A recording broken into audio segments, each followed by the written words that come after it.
Episode number 115. I have looked at her, speculating thousands of times upon the unborn child from whom I had been rent. Whether it was alive, whether it had been born alive, or the poor mother's shock had killed it.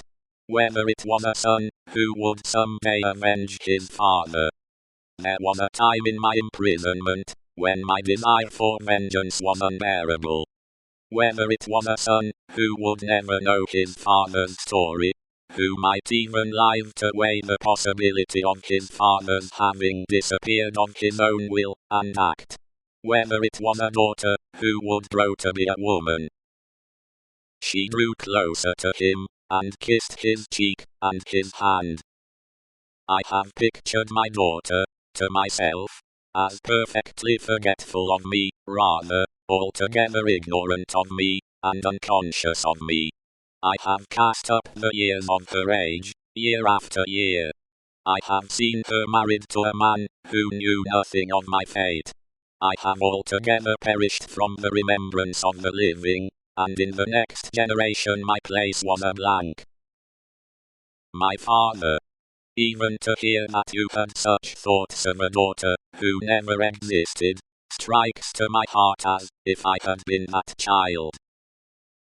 You, Lucy. It is out of the consolation and restoration you have brought to me, that these remembrances arise, and pass between us and the moon on this last night. What did I say just now? She knew nothing of you. She cared nothing for you. So. But on other moonlight nights, when the sadness and the silence have touched me in a different way, have affected me with something as like a sorrowful sense of peace, as any emotion that had pain for its foundations could, I have imagined her as coming to me in my cell, and leading me out into the freedom beyond the fortress. I have seen her image in the moonlight often, as I now see you, except that I never held her in my arms. It stood between the little grated window and the door. But, you understand that that was not the child I am speaking of. The figure was not. The image. The fancy. No. That was another thing. It stood before my disturbed sense of sight, but it never moved. The phantom that my mind pursued was another and more real child. Of her outward appearance I know no more than that she was like her mother.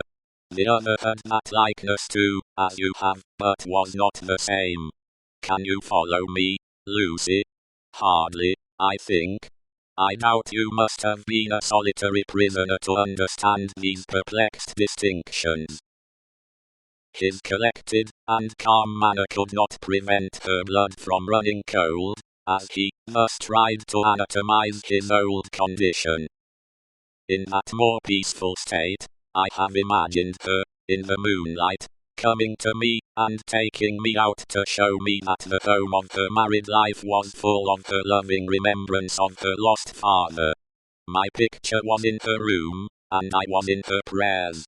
Her life was active, cheerful, useful, but my poor history pervaded it all. I was that child, my father. I was not half so good, but in my love that was I. And she showed me her children, said the doctor of Beauvais, and they had heard of me, and had been taught to pity me. When they passed a prison of the state, they kept far from its frowning walls, and looked up at its bars, and spoke in whispers. She could never deliver me. I imagined that she always brought me back after showing me such things. But then, blessed with the relief of tears, I fell upon my knees, and blessed her.